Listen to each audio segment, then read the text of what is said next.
My beloved, do you hate your boss? If you're watching this, I know you hate your boss. You can't lie to me.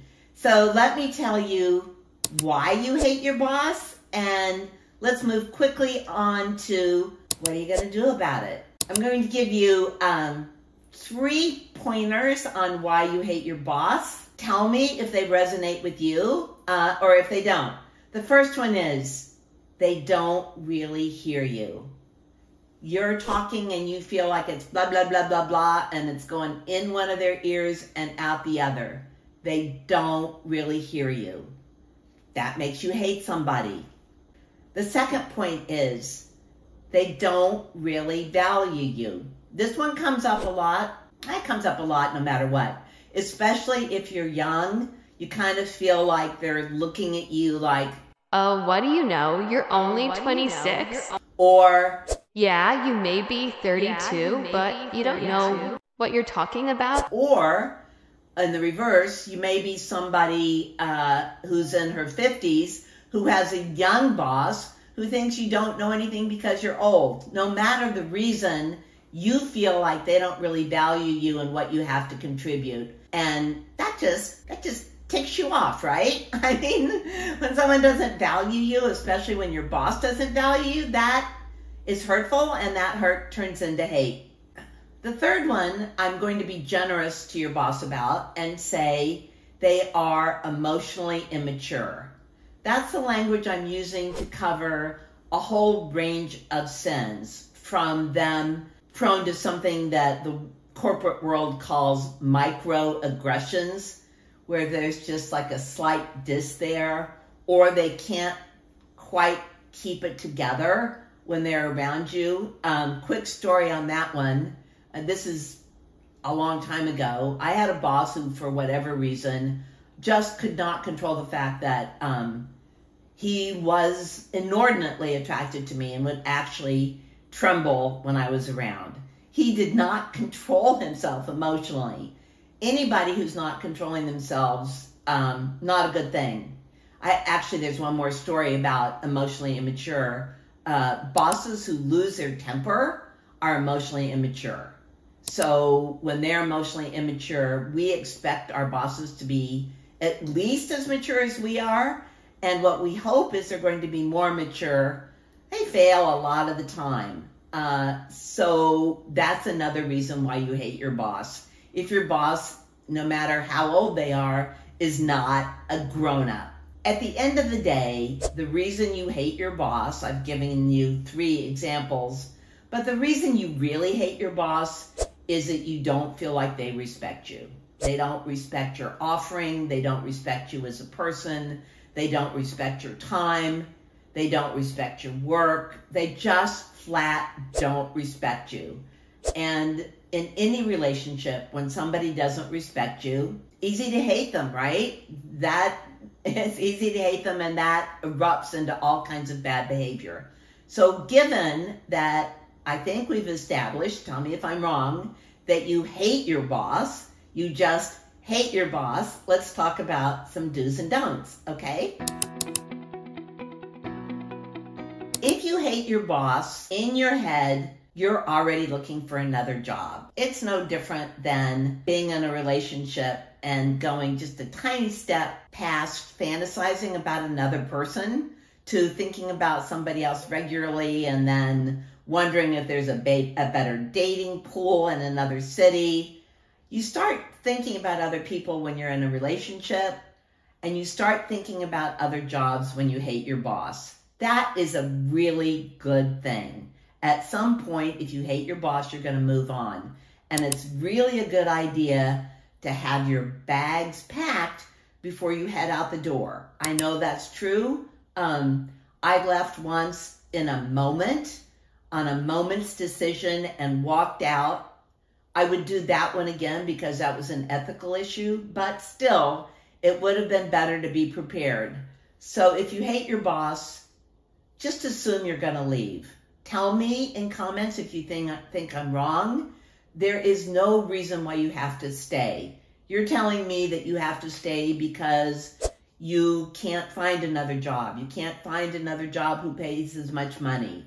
You can't find another job in your area. You can't find another job in your industry. With respect, I don't believe you. You can find another job that is better for you. You just are going to have to work at it. It may be in this environment 6 months, it may be a year. You can do it. You're able to do it. And here's how you get ready for the next job when you're hating on your boss on this job. Point number 1, invest in a skill set that you believe would allow you to double your current compensation. Whoa, you think Granny done lost her marbles, right? Really, Granny? Yeah. I want you to invest in something you think would allow you to double your compensation. That means allowing you to dream about working in a field that may be different. It allows you to dream about getting a degree that would mean you can charge a lot more. Maybe you're in accounting, but you haven't gotten a master's degree. Maybe you want to get a certified financial planner degree. There are all kinds of certificates and degrees out there that you can get that would double your compensation. If you start with that and invest in that skill set, you never know. I remember once I was talking to a guy about hating my job, and he said, what if I told you you could double your compensation by being a llama farmer? Llama, I don't know. Oh, it turned out I could have. Did I want to do that? No, I didn't want to shovel poo-poo, but it did give me the idea of, oh, let me invest in something that would take me to a double. That changes your mindset to, I can win and I can win big, and investing in that is going to make you very happy. The second is a very specific recommendation. A long time ago, there was a book published called Getting to Yes. It was the first of a series published by Harvard, and it's about negotiation. I really could not recommend this more highly. One of the things that I don't believe is taught in school, and certainly not taught effectively, is how to negotiate. You can't learn enough about how to negotiate, and one of the things that nobody talks about is that it's very different negotiating in different cultures. How you negotiated with your parent is different depending on what kind of family you grew up in. Did you grow up in a blended family? Did you grow up with a tough-ass daddy? Did you grow up in a nuclear family? You don't really know. Did you have siblings? Did you not? So I am asking you, as you think about your next job, learn how to negotiate. I see a whole lot online about people who are not able to negotiate higher salaries on the way in, not able to negotiate for what they want once they're there. Every single one of us can do better on negotiation. And the book I'm mentioning, Getting to Yes, is like the foundation stone for starting to learn how to negotiate when you're a grown-up.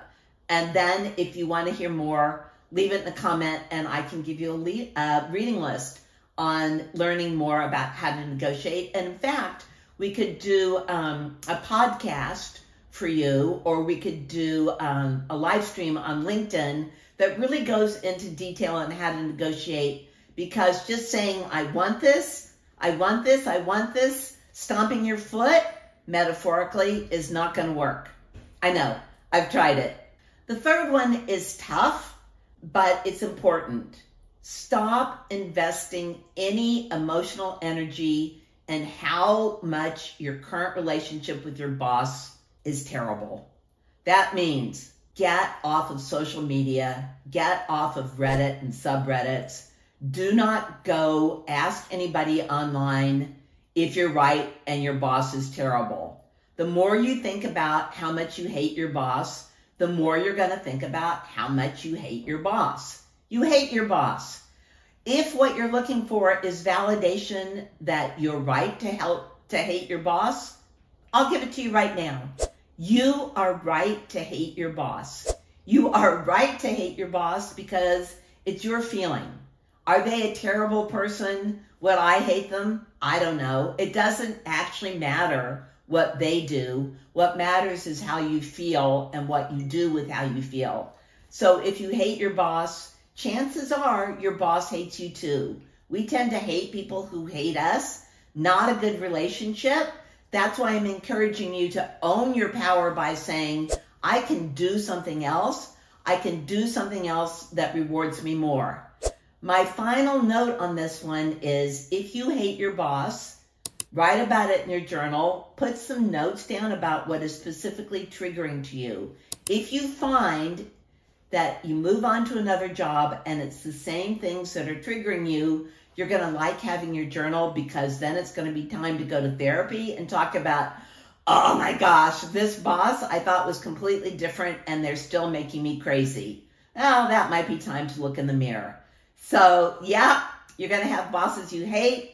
I've had them. We've all had them. They can be a blessing because they're a yellow flashing light that we're not doing what we should in our life, and we can take ownership of that and move on.